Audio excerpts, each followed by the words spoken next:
Thank you very much indeed, Lewis. Well, few people a year ago predicted the result of that referendum. Almost nobody thought a new Prime Minister without a majority would be in Brussels, a guest of the club here on the way out as a member.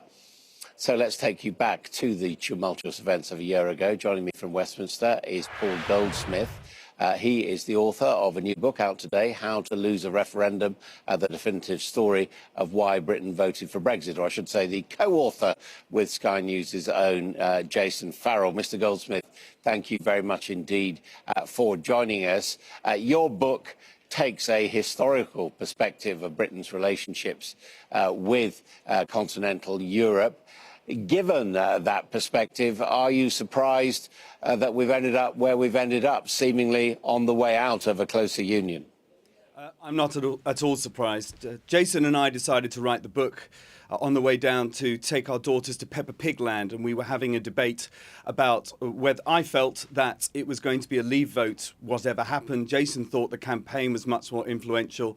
And in the end, through research into the history of Britain in Europe, the missed opportunities to shape it, the contortions we had to make to join it, and then during the integration, how our British politicians never sold the European unity ideal, I think history put a gun to David Cameron's head, but he decided to pull the trigger.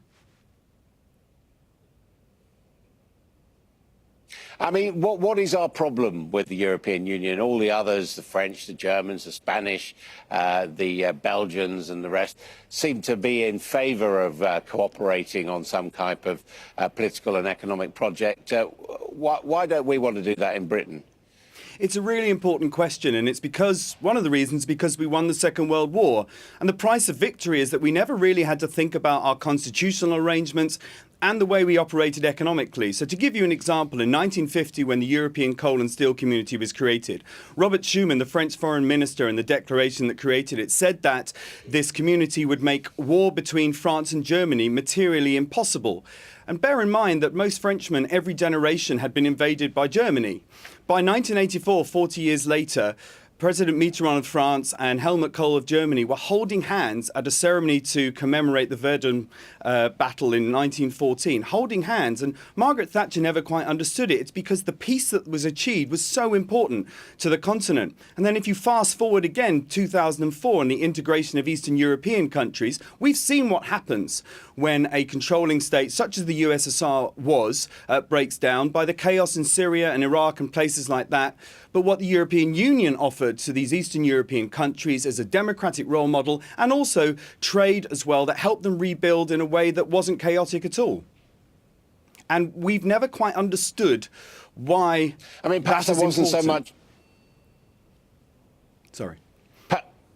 Perhaps there wasn't so much in it for us, you know, that historically we've tended to stand alone, particularly in the 20th century. Yes. But really importantly, our political masters, instead of talking about this is what we're doing this for the sake of European Union, this is how Europe has gained, they always talked about British interests. So even when Tony Blair helped increase the integration of Eastern European countries, he simply talked about the opt-outs that he'd maintained. It's never really been sold until about 2016, when the establishment tried to sell something all of a sudden, and it didn't really work. And that's why they tried Project Fear, as Jason details in his section of the book.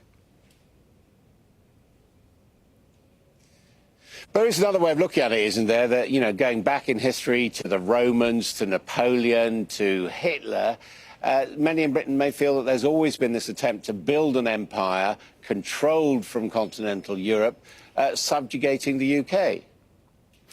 Yes, and I understand that point. And one of the things that's quite important about this book, it's not about the Westminster bubble. It's not a diary necessarily of what happened in the campaign. It's about what was going on all around the country. So chapter 9 in the book's called The Rise of the Dispossessed, and it explained how through history, effectively, politics forgot different groups of people and they became more marginalised. And yes, we've always got a fear of empires and fear of being controlled from elsewhere, because since 1688, our constitution has had parliamentary sovereignty. differently. So it's quite difficult to explain why this particular pooling of sovereignty, this particular sharing of trade, and this particular integration might have had benefits for the British people above trade and above economic benefits and pragmatic deals. It was the vision that was never sold. Paul Goldsmith, thank you very much indeed. The book is called How to Lose a Referendum, the definitive story of why Britain voted for Brexit, by Paul Goldsmith and Jason Farrell.